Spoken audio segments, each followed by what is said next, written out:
مساء الفل عليكم. بصرف النظر عن اللي بيعمله بسيرو والعك اللي بيعكه، الزمالك اتذبح تحكيميا في لقاء امبارح، واللي شايف غير كده اعتقد محتاج يلبس نظارة. ضربة الجزاء اللي اتحسبت ضد الزمالك امبارح من رأيي احتكاك طبيعي جدا لا يرتقي اساسا لاستدعاء حكم الفار لحكم الساحة.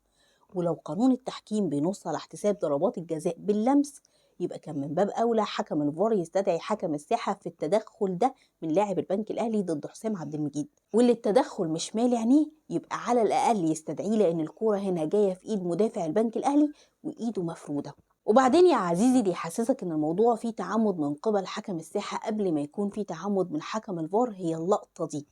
الهجمة دي الزمالك في آخر 10 ثواني من الوقت بدل الضايع من الشوط الأول، وبدل ما ناجي يسمح باستمرار اللعب ويسيب الزمالك يستفيد من مرتدة وهجمة واحدة في موقف 3-2، يقوم ناجي هنا يصفر قبل ما تكتمل دقايق الوقت بدل الضائع اللي هو حاسبهم. بصرف النظر عن إن أداء الفريق سيء أو جيد، اديني حقي يا عزيزي وملكش دعوة لا بأداء لاعبتي ولا بالكورة اللي بيقدمها. يا رب حتى ما كنش جيت غير في لقطة واحدة بس، واجبك تحسبها لصالحي ما دمت ليا حق فيها. معرفش الحقيقة التحكيم بيعمل ليه كده، وما اقدرش اقول ان غرضه جامل الاهلي لسبب منطقي جدا. لان لو هنحسبها بالعقل، الاهلي من مصلحته ان الزمالك يفوز في مباراة البنك الاهلي عشان يفضل عنده امل قبل ما يواجه بيراميدز، ويلعب لقاء بيراميدز بهدف حصد الثلاث نقاط ومواصلة المنافسة على المركز الثاني حتى وان كان الامل ضعيف. لكن بتعادل الزمالك امبارح، الزمالك ابتعد تماما حتى عن المنافسة على المركز الثاني، واصبحت مباراته اللي جاية مع بيراميدز تحصيل حاصل. لا جديد يذكر عن بسيره وعن اسلوبه، مفيش جديد يذكر عن حمية وحماس وروح لاعبي الزمالك. انت ابتديت لقاء البنك الاهلي وانت فايز 1-0، ربنا كرم بهدف في اول 22-23 ثانية، والامور بالنسبة لك كانت افضل ما يكون. وفريق البنك الاهلي اللي كان هيلعب متحفظ من بداية اللقاء، بدأ اللقاء محتاج يفتح خطوطه عشان يعوض الهدف اللي استقبله. وده الشيء اللي بينتظره اي فريق كبير بيلعب مع اندية نص الجدول، انه يخطف هدف يفك بيه طلاسم دفاعات خصمه، عشان خصمه يبدأ يندفع بحثا عن هدف التعادل ويبادله الهجمات ويفتح خطوطه عشان يقدر يعزز بالهدف التاني. وده بالمناسبة اللي ما بيحصلش مع الزمالك في الفترة الأخيرة. احنا مش بس ما بنعرفش نعزز، احنا كمان ما بنقدرش نحافظ على الهدف اللي سجلناه. تخيل يا مؤمن بنسجل هدف في الدقيقة 91 في وقت فيه فاضل 5 دقايق على نهاية اللقاء، منهم دقيقة ضايعة في احتفال اللاعبين بالهدف، وفي دقيقة واحدة بس بعد الهدف بنستقبل. أمال صلابة دفاعية ايه دي اللي بيتكلم عنها الأخ بيسيرو؟ يا جماعة الخير، لو الراجل ده بيزهقنا عشان يمشي، فياريت تقعدوا معاه وتفضوها بشكل ودي مع الراجل. أنا أصلي بصراحة كده ابتديت أشك إن في حاجة غلط. اللي بيعمله الراجل ده ما يخرجش من أي مدير فني لسه في سنة أولى تدريب. هو الراجل ما يعرفش مين الزمالك؟ يا أخ بيسيرو، الزمالك ده يبقى أكتر فريق فايز بالبطولات القارية في القرن العشرين. الزمالك اللي أعظم المدربين في أفريقيا وفي آسيا بيتمنوا يتولوا قيادته الفنية. الزمالك اللي قال عنه رافائيل بينيتز اللي تولى تدريب أعظم الفرق في أوروبا، الريال وإنتر وتشيلسي وفالنسيا وليفر ونابولي وإيفرتون ونيوكاسل. قال عن الزمالك الكلام ده مع إبراهيم فايق. أنا كنت أتحدث مسبقا عن دخول أتذكر الزمالك جيدا وهو فريق مهم، وأيضا بكل تأكيد الأهلي من الصعب علي إلى حد ما أن أنطق الاسم، ولكن لو ما تعرفش مين الزمالك اسأل عنه. مش الزمالك يا عزيزي اللي يسعى يلعب على النقطة، مش الزمالك يا عزيزي اللي يلعب ب3 مدافعين عشان يحافظ على شباكه نظيفة. أقسم بالله الراجل ده لو معانا من بداية الموسم كان زماننا في المجموعة التانية اللي من خلالها بيتحدد الفرق اللي هتهبط. لازم يكون في تدخل سريع من مجلس إدارة الزمالك فيما يخص استمرار بسيره مع الفريق. لازم كمان مجلس الإدارة يتحرك وبقوة ضد لجنة التحكيم وكل حكم بيظلمنا. ده الوقت المناسب اللي تقدر فيه تاخد حقك، لأن ضربوا الأعور على عينه وقالك خسرانة خسرانة. وبالمناسبة الناس دي ممكن تتجلط وهتراضيك بكل الطرق لو هددت بعدم خوض لقاء بيراميدز، وبما إنها خربانة خربانة انسحب قصاد بيراميدز إذا لم يتم معاقبة ناجي والشناوي، وهتبقى وقتها جاتلك على الطبطاب، واللي يمشي على الأهلي يمشي عليك. لو خصم للأهلي 3 نقاط يبقى يخصم لك انت كمان. قالك احنا اتعلمنا من خطأ زيزو ورحيله مجانا، ومش هنكرر الغلطة دي تاني. حلو. ما انا قلت كده برضو واستغربت وسألت، هل معنى الكلام ده إننا لما نجيب نجم هنكتفه بعقد ما يخرش المية وهنجدد له قبل سنة من انتهاء عقده؟ قالوا لي لأ. قلت لهم يبقى هنجيب صفقات كبيرة ومدوية بحيث ننهي على ظاهرة النجم الأوحد داخل الفريق. صح. لا، ما هو برضه ما طلعش ده المقصود. امال قالك اللاعب اللي فاضله سنة أو سنة ونص في عقده يجيب عقد وعرض محترم واحنا نوافق ونبيعه فورا ونستفيد بفلوسه. ايه ده؟ مش عارفة، هو مجلس إدارة الزمالك ده هو اللي بيتكلم ولا يحيى الكومي؟ مش عارفة ليه حاسة إننا قلبنا على الإسماعيلي. مجلس إدارة الزمالك بيقول لحسام عبد المجيد هات عرض مناسب وارحل. طب هل حسام مش عايز يجدد؟ طب بيماطل؟ طب انت قعدت معاه وجسيت نبضه؟ طب يا جماعة الخير، قولولي أي مبرر لتصريحاتكم اللي من النوع ده. انتوا كده هتجلطونا وهتحسسونا إننا هتجمعنا جنة الخلد مع الترسانة والترام والسكة الحديد في السنين اللي جاية. في أخبار انتشرت في الفترة الأخيرة بتقول إن مباراة القمة اللي الأهلي انسحب فيها ربما تعاد، وده قرار بيتناقش في الفترة دي، والحقيقة إن الكلام ده عاري تماما من الصحة. الناس بتناقش فكرة خصم 3 نقاط من الأهلي في نهاية الموسم أو عدم خصم ال3 نقاط، ودول الأوبشنين المتاحين واللي الناس بتفاضل ما بينهم. أما فكرة إعادة المباراة ده مش أوبشن أساسا، ولو في حد كان أثار الجدل بيه من رأيي الحد ده ربما يكون متسوح عشان يجس نبض الجماهير. لكن أحب أقولك إن الأمر ده لو تم اقتراحه بس مش مجلس إدارة الزمالك هو اللي هيقف فيها ولا حتى جماهيره، اللي هيقف في القصة دي هو بيراميدز.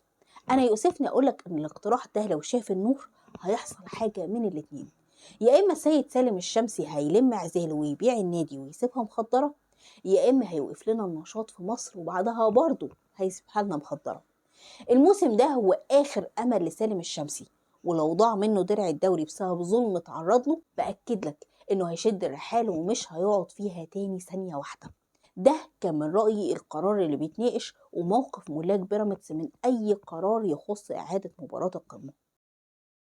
في الفترة الأخيرة اترددت أخبار عن فتح خط مفاوضات ما بين النادي الأهلي وما بين زين الدين بالعيد، والكل هنا بدأ يتساءل: طب لما الأهلي يتعاقد مع زين الدين بالعيد يبقى هيستغنى عن مين من الخماسي الأجنبي داخل الفريق؟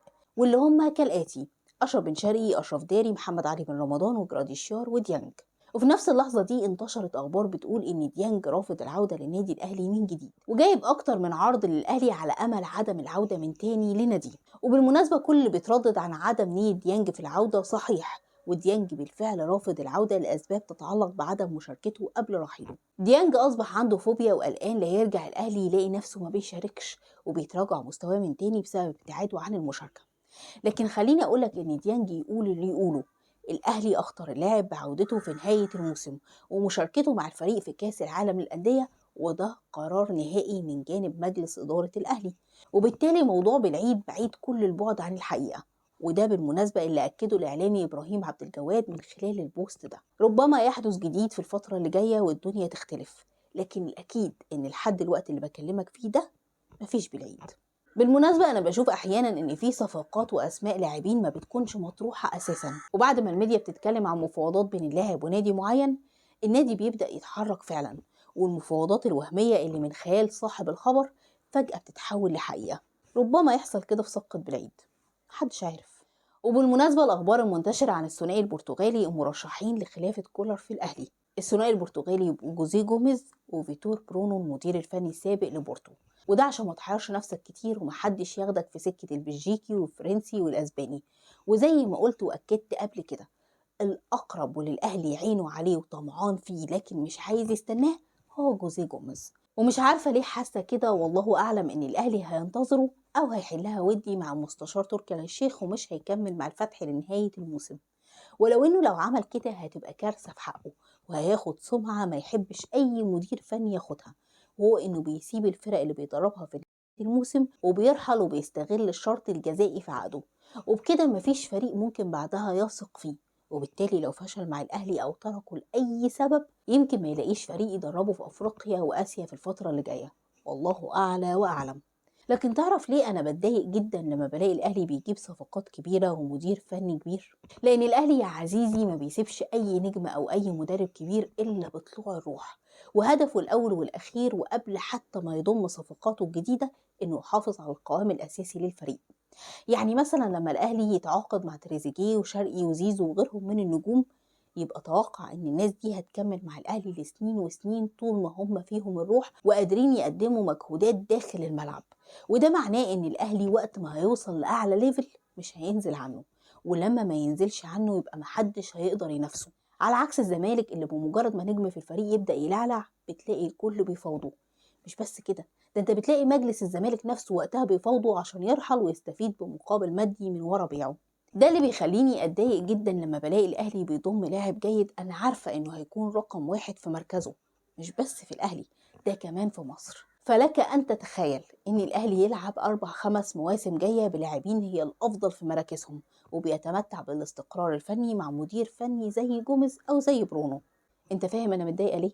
محدش يقدر يلوم على الاهلي يكونوا بيكون فريق قوي، لكن بلوم على مجلس إدارة الزمالك إنه حتى مش قادر يوفر 50% من الصفقات اللي الأهلي بيتعاقد معاها.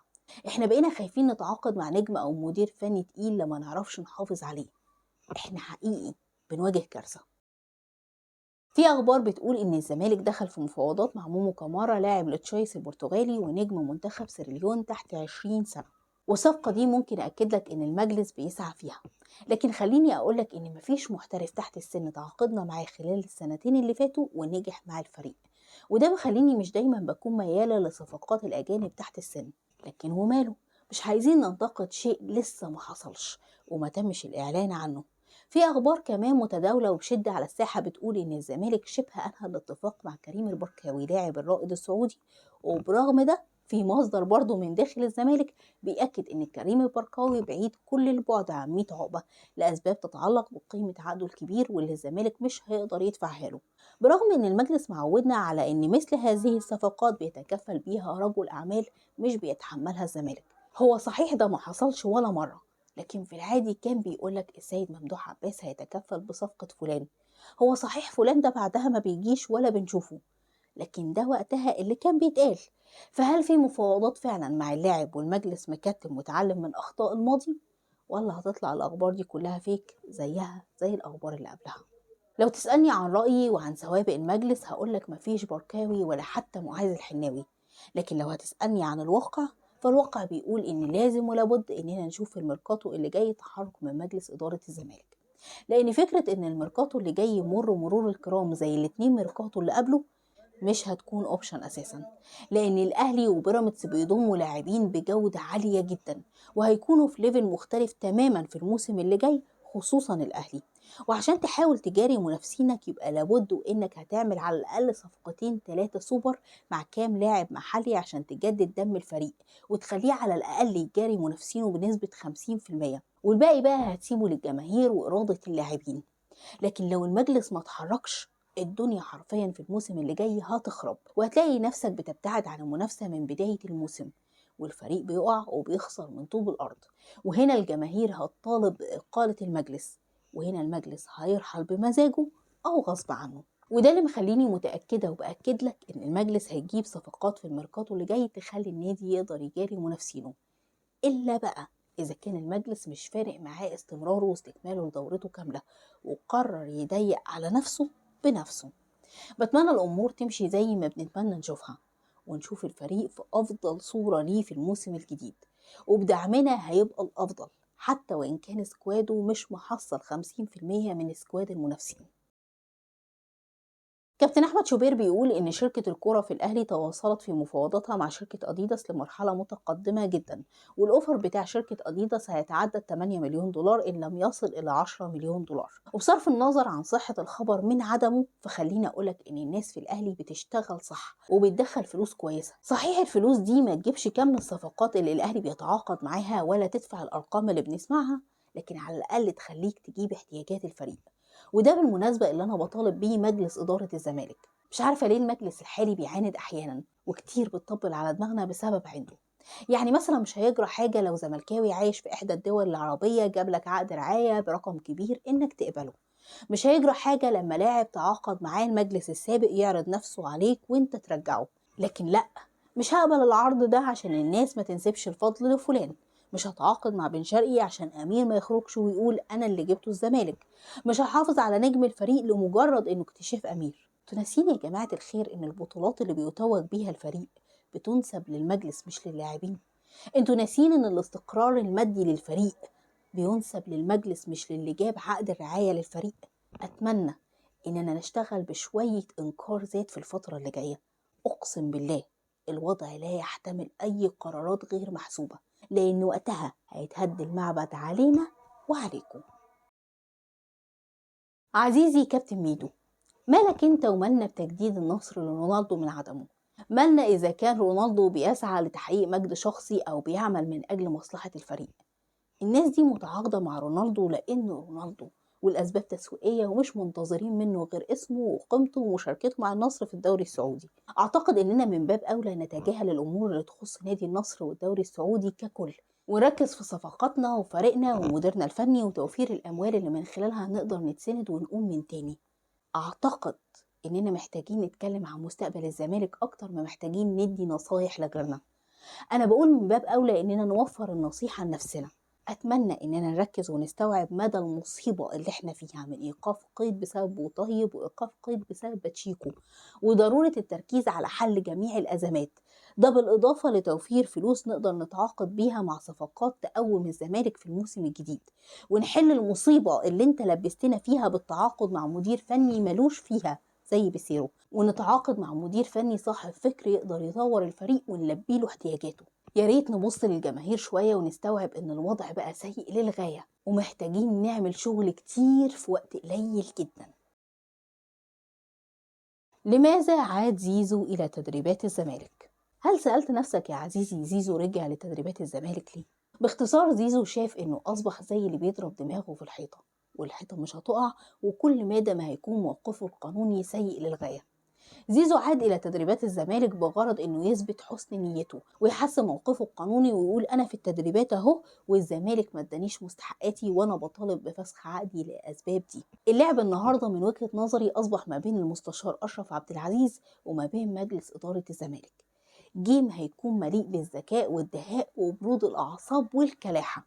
فأتمنى من مجلس إدارة الزمالك يفكر بعقله قبل أي قرار بياخده، وما ياخدش قرارات انفعالية تدينه زي مثلا ما في يوم أصدر بيان بتجميد زيزو لنهاية الموسم. أتمنى اللي حصل وقتها ما يتكررش، ونكون أعقل وأتقل من كده وما نضيعش حقنا لو كان لنا حق. لكن الشيء اللي مش واضح بالنسبة لي ويمكن بالنسبة لناس كتير جدا، هو احنا بنسعى ناخد حقنا اللي هو عبارة عن ايه؟ يعني هل مثلا احنا بنسعى نثبت ان اللاعب تغيب ما يقارب الشهر عن التدريبات؟ طب ما اللي حصل ده معناه انك تطبق اللائحة على اللاعب وتخصم له المبلغ المكتوب في اللائحة نتيجة تغيبه شهر عن التدريبات، وده شيء بالنسبة لنا مضمون وحقنا فيه محفوظ. واعتقد ان زيزو مهما حاول يتلاعب في القصة دي محدش هيقدر يقولك ما تخصملوش. الجانب التاني من الأزمة هو خضوع زيزو للتحقيق داخل 100 عقبة، وزيزو أعلن إنه جاهز للتحقيقات. ده كان فيما يخص الجانب اللي لينا حق فيه. أما بقى الجانب اللي يخص حق زيزو في المطالبة بمستحقاته، فهل احنا مجهزين هنتحرك فيه ازاي ومحضرين هنعمل ايه، ولا هنطلع مديونين؟ أتمنى يكون مجلس الزمالك حاسب حسبته كويس جدا وعنده بعد نظر في الأزمة، وعارف هترسى على ايه ومكسبه فيها هيكون ايه. ولو شفنا اننا في النهاية هترسى معانا على مفيش، يبقى الأفضل نحل مع زيزو بشكل ودي ونستفيد ونساومه على مستحقاته المتأخرة قصاد اننا نسمح له بالرحيل، وكفى المؤمنين شر القتال. وده إذا كنا شايفين إن موقفنا القانوني كبير هيجيب لنا خصومات على اللاعب مش هتغطي مستحقاته المتأخرة. وهنا لو حاولت تحل مع زيزو هتلاقيه بيتمنى يخرج من الأزمة دي. أما لو كنت حاسبها كويس جدا وشايف إنك هتكمل في الأزمة وهتخرج منها كسبان، يبقى كمل، وكلنا هنا هنبقى وراك وهنساندك، وما تفكرش في أي حلول ودية، وربنا يقدم اللي فيه الخير ونقدر نخرج من الأزمة دي ربحانين. عموما الكلام لسه مخلصش، واشوفكم ان شاء الله في الحلقة اللي جاية، والسلام عليكم ورحمة الله وبركاته.